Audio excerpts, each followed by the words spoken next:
So far, I know it's the day just started, and trying to see the news now.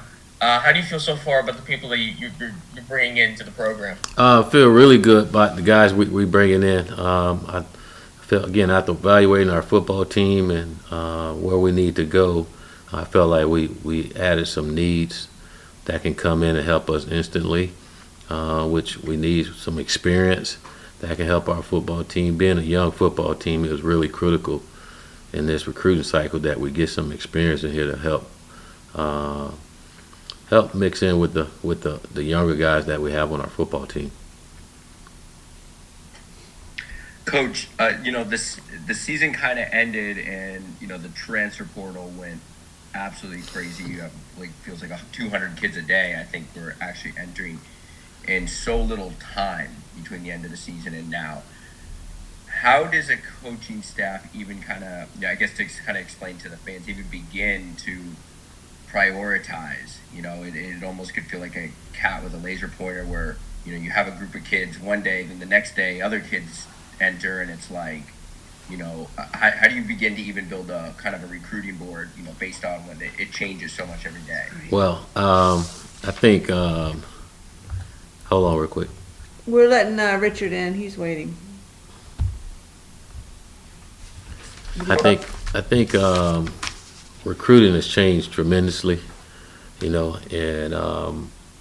again, it's an everyday thing. I mean, always been an everyday thing, but now with so much movement, you don't know. You really don't. So every day is different. Again, you got to understand your roster and recruit your roster and making sure you know that first. But I think when you look at the overall recruiting and how it's going, you have a lot of different periods now recruiting or getting guys with the transfer portal. I mean, you have a period where the early signing period in December. Um, then you have a period that you get in February, and then there'll be another period before June 1st to where you're having guys on your campus and trying to bring new guys to your football team. So it's not like this is a one-day signing day thing anymore. It's constantly moving, and you got to constantly evaluate um, everything, the portal, high school, all of it. And again, it's a new age. It's new now, and you got to try to find a way and adjust and try to stay ahead of the game. Probably not necessarily ideal because you always done it a certain way, but like they always say, change is the only constant we all have, and you got to be ready to change and adapt.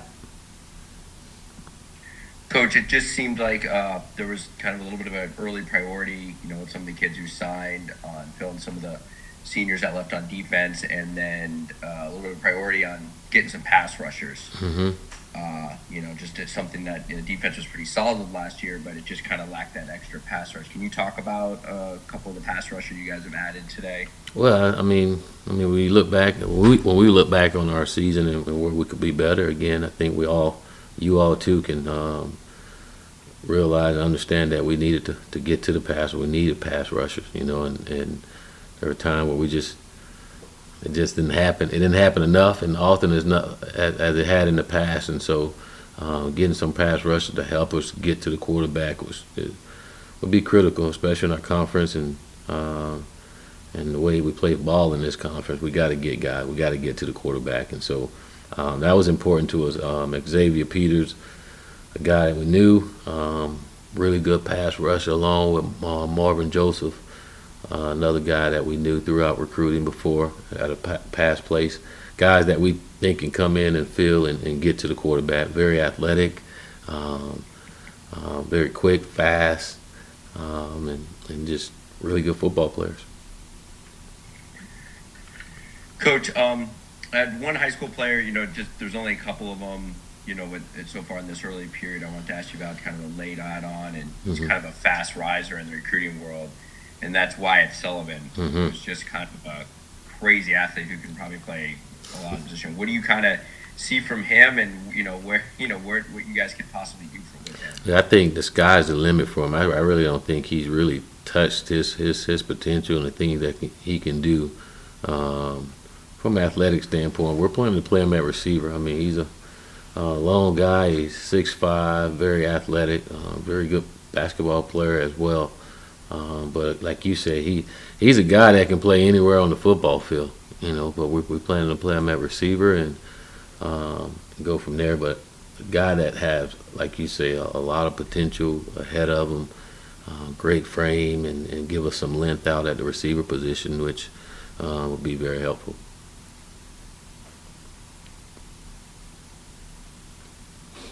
Coach, you guys haven't, addressed the quarterback position quite yet, but obviously, there's still time. How important is it for you guys to get another quarterback in that room and get another guy who can provide competition for that? It's important that we get it. It's always important that you get one, but it's not that we just get one. It's got to be the right one. We just can't just go get a guy just because we need to get a guy, And I think as again you look through the portal and things of that nature, it's happening often. And for me, it's got to be the right guy that comes in and can compete and earn the respect of his teammates and help our program. But not just any guy. I mean, it's got to be the right guy that fits in what we're trying to build and the culture that we're trying to build and the style that we want to play. And but it is important that we get another quarterback. Coach. You can go, There Shane, you go. go. Oh, okay. But like I was saying, in the portal, you see too. Again, in that portal, I mean, you're gonna see that often, and so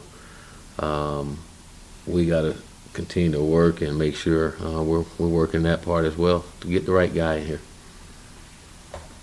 Coaches, there's also an element with so many of these guys entering the portal, especially with 2020 not counting as a year, and maybe they didn't count and then they took a redshirt. So many of these guys still have 3 to 4 years of eligibility left. So in a lot of ways, fans might initially see it as, this is kind of, we're just trying to get this guy to, fill a quick hole. But in reality, they're still developmental players just as much as getting a kid from high school. Absolutely. And you see that. You see that with a lot of guys we're bringing in as well. But it's important, before the transfers, a lot of it was grad transfers in order for them to play initially. Now it's not that anymore. So you're able to get guys and being able to have them in your program for 2 to 3 years, I think is so important. I think it helps.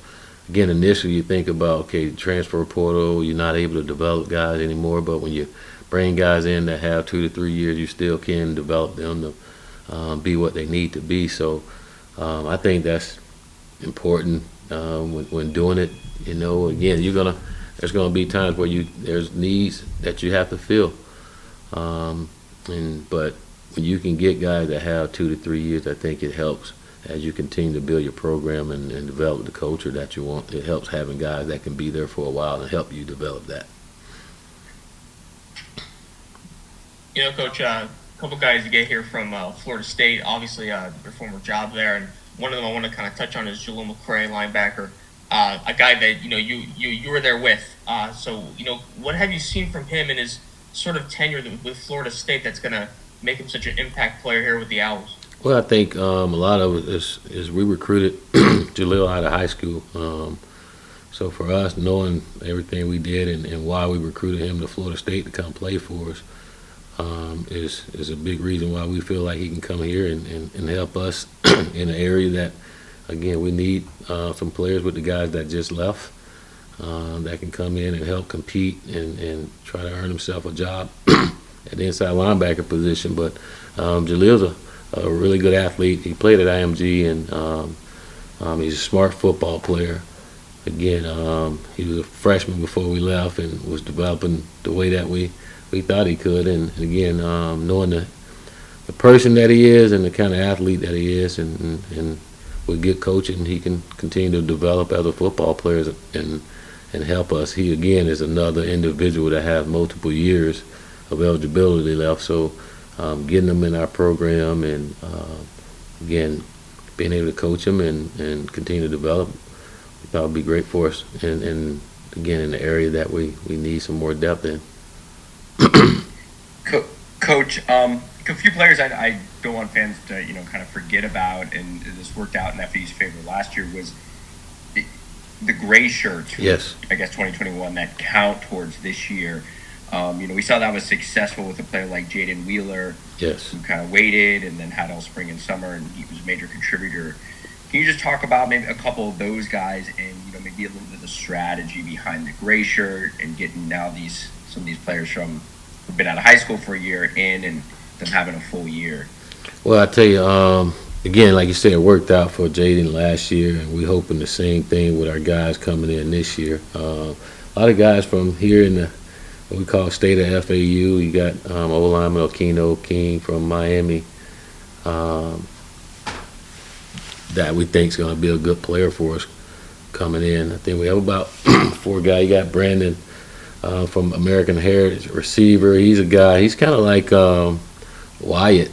Brandon is a guy that can play a lot of different things. He's a receiver, but he looks like a linebacker. He's thick, he's fast, he's athletic. Really excited to have him in here. Dimitri Hester is a slot guy, fast, quick, great returner that can make you miss in space. So we have those guys coming in, and again, every year, I wouldn't say every year, but a lot of years you have that because of the initials and things, and when you can and can't sign a guy and buy. For a lot of those guys, they had to wait until January, but they stuck with us, and we're excited to have them. Coach, with the transfer portal and having to go, and understand that process, how important is it for you guys as a staff to, have previous relationships with, guys in the portal and guys who you potentially recruited, at previous stops? Well, I think it's important because you know what you're getting, and when you recruited them out of high school, you've done the research that you need to understand who it is you're bringing in, and the pros and cons of that individual from all the research that you've done on them, So I think it's really important. Sometimes you get guys out of the portal, you don't have that relationship with them as much, because you didn't necessarily recruit them out of high school, or now with guys just, the transfer happening so often and fast, you don't have as much time to do all the research that you need to figure out what you need to about that individual. So getting guys that you recruited before and know about, I think it helps. It helps you understand what you're bringing and who you're bringing into your program. So it's been good for us, and I think as you go, there's time. I think that's why it's always good to have a great relationship with guys, especially now in this recruiting now, where you might not get a kid the first time around, but later on you never know what might happen. What Zach said earlier, some of the players who have committed to the team for 2022 came from Florida State. How would you describe your connection and familiarity with Florida State that allowed you to recruit those players to come to FAU? Say that last part again, I'm sorry. How would you describe your connection and familiarity with Florida State to recruit those players to come to FAU? Well, like you say, those guys that's come to us from Florida State, they're guys that I recruited to Florida State, so that relationship helped throughout the process of, again, for me knowing them already and them already knowing me and how we do things, that helped tremendously. I think if you look at any of those guys that we got from there is guys that we recruited there. So, and that was a big part of it. That was one of those things where it was not just getting someone just to get them, but again, understanding the person that we're getting them, but also getting someone here to help us in areas of needs within our roster. You kind of mentioned a couple areas of need, like you said, wide receiver and linebacker. Is there another position group that you're kind of willing to, that you're ready to aim for when it comes to these next couple of days in the signing period and just beyond, that you're kind of looking for, you're ready to kind of bring into the roster? Well, shoot, everywhere we can to bring in some good football players in here. Again, we talked about quarterback. We talked about love to get a receiver, a veteran receiver in if we can. Love to get an offensive tackle. Love to get a defensive tackle. Love to get a corner or two. How many more positions do we have? I love to get them all.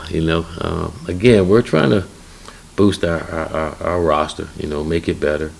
Again, and that's been a work in progress considering how recruiting has been over the last couple of years with COVID and not being able to get out and really evaluate the guys the way you want to. And now you get through with COVID, and now you have the transfer portal booming like it is now. I mean, all those things are different. So really adjusting and making sure that we're staying ahead of the game in order to benefit us, as a program and help us build our roster the way that we want to, because things are different now, and we got to be all over it.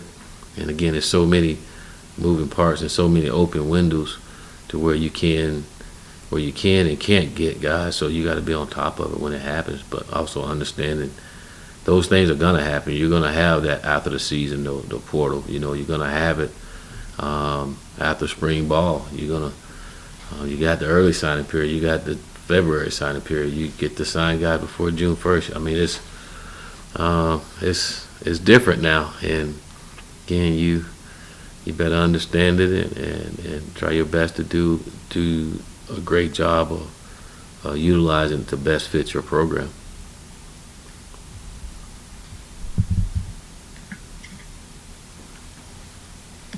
All right, anyone else? Yeah, I got one, Coach. You talked about maybe positions you're looking at moving forward, but it doesn't appear that you have a lot of spots left. You have to be kind of picky and choosy as to who you're going to, get to fill out the signing class. Yeah, like I say, you'll like them all. I like to get them all, but in recruiting, you can't get them all. And again, we have our needs. We know what and who we want to go after for the most part. But again, those things change now. Again, I think you'll have another wave of portals after the bowl game. It's just things change so much in recruiting right now with the way it is now. So you gotta always be on your P's and Q's. You gotta always keep your eyes open and your ears locked into what's going on, because every day you seeing something different happening in college recruiting, and so we got to be on top of it.